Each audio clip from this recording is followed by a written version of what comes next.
Mia, have you ever opened an email and felt your whole future change in 1 second? What do you mean? That's exactly what happened to a student named Jiho in Seoul just 3 years ago.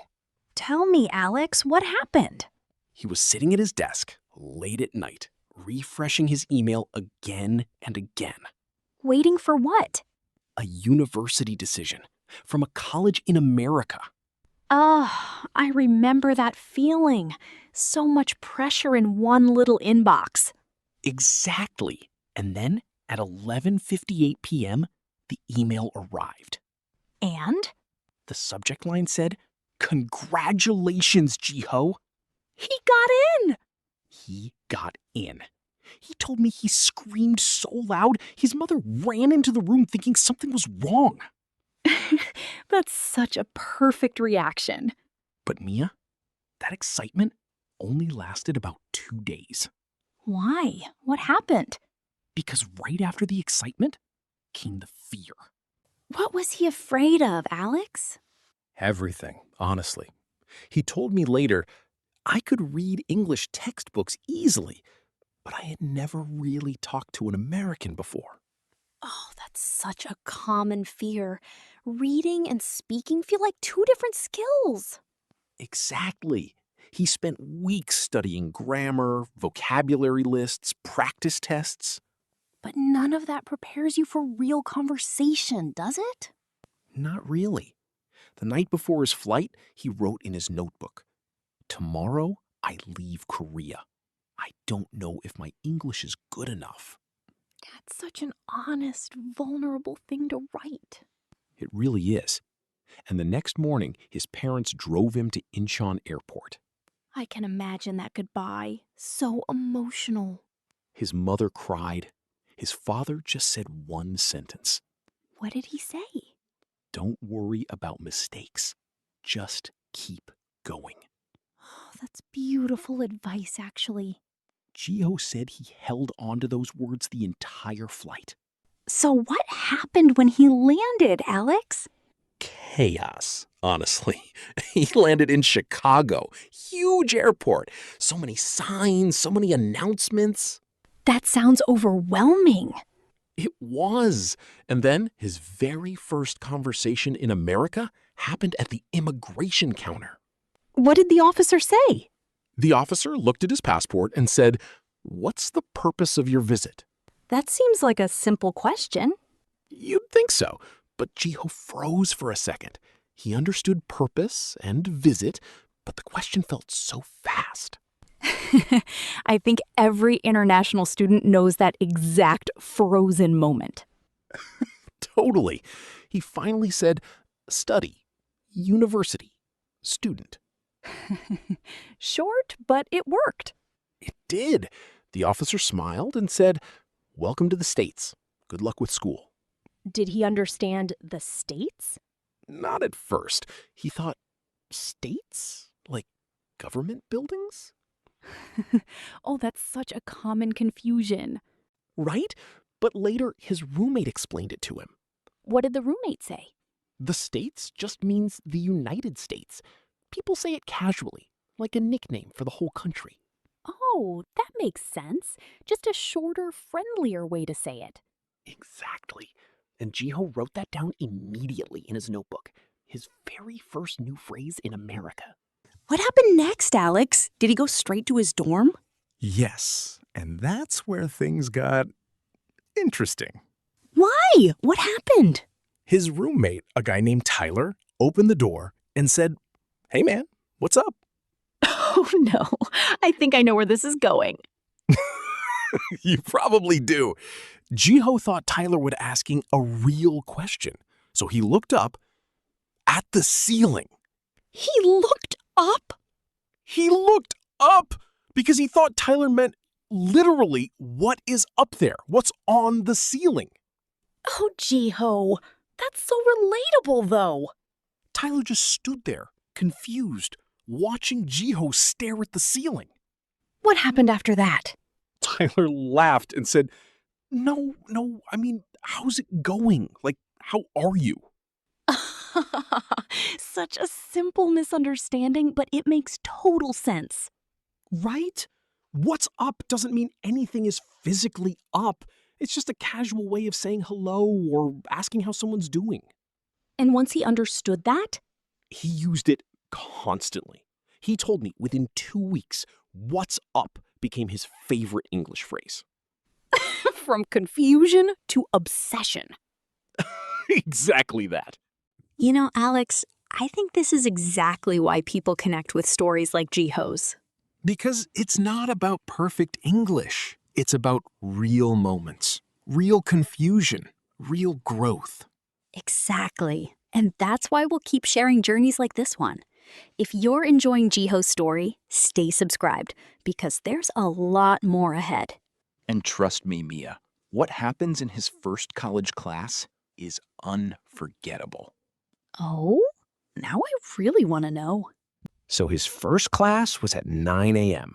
Introduction to Psychology. How did he feel walking in? Nervous. He told me his hands were actually shaking a little. That's such a real feeling. New country, new language, new classroom. Exactly. And then the professor said something that completely confused him. What did the professor say? All right, everyone, let's hit the ground running today.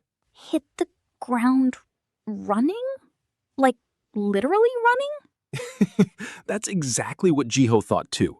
He looked around, wondering if everyone was about to stand up and run somewhere. Oh, that's such a funny image. But nobody moved. Everyone just opened their notebooks calmly. So, what does it actually mean? Hit the ground running means to start something immediately with full energy. No slow warm-up, just straight into action. Oh, so the professor meant, let's start the lesson right away with full focus. Exactly. And Jiho wrote in his notebook that night, today the professor wanted us to hit the ground running. I am trying to do the same with my whole life here. That's such a meaningful way to connect a small phrase to his bigger journey. It really is. Alex, did anything difficult happen with other students, like teamwork or group projects? Oh, definitely. About a month later, his class had a group project. 4 students, 1 presentation. And how did that go? Not smoothly at first. One student, a girl named Sarah, sent a message in their group chat that confused him completely. What did she say? She wrote, "Hey guys, can we touch base before Thursday?"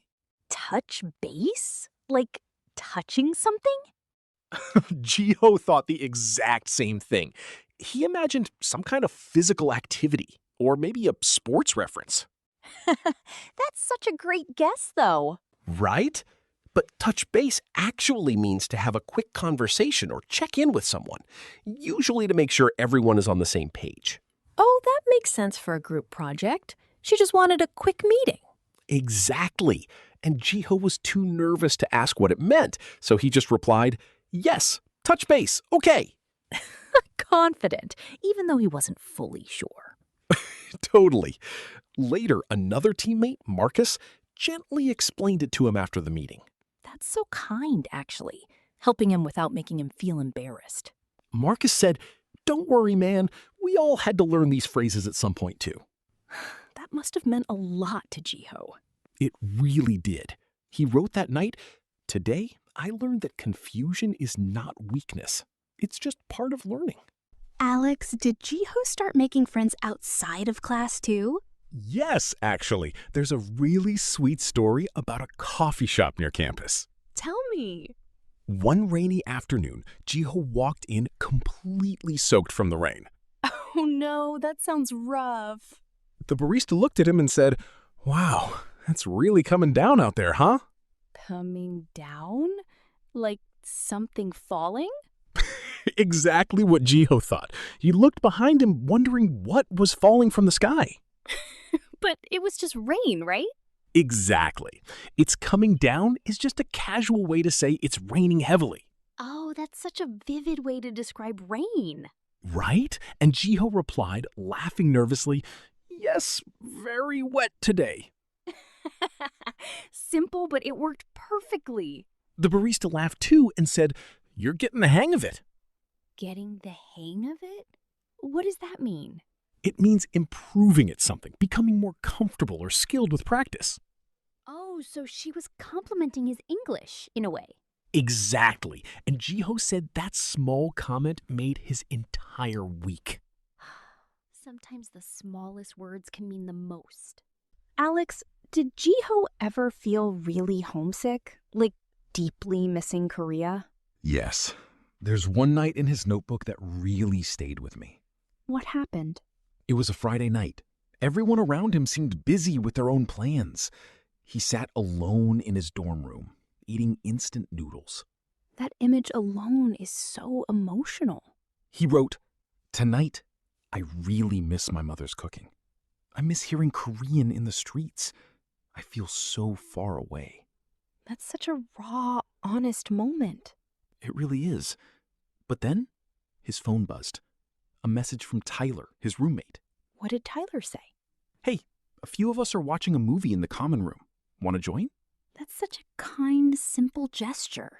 Jiho almost said no. He felt too tired, too sad, but something made him go anyway. And what happened?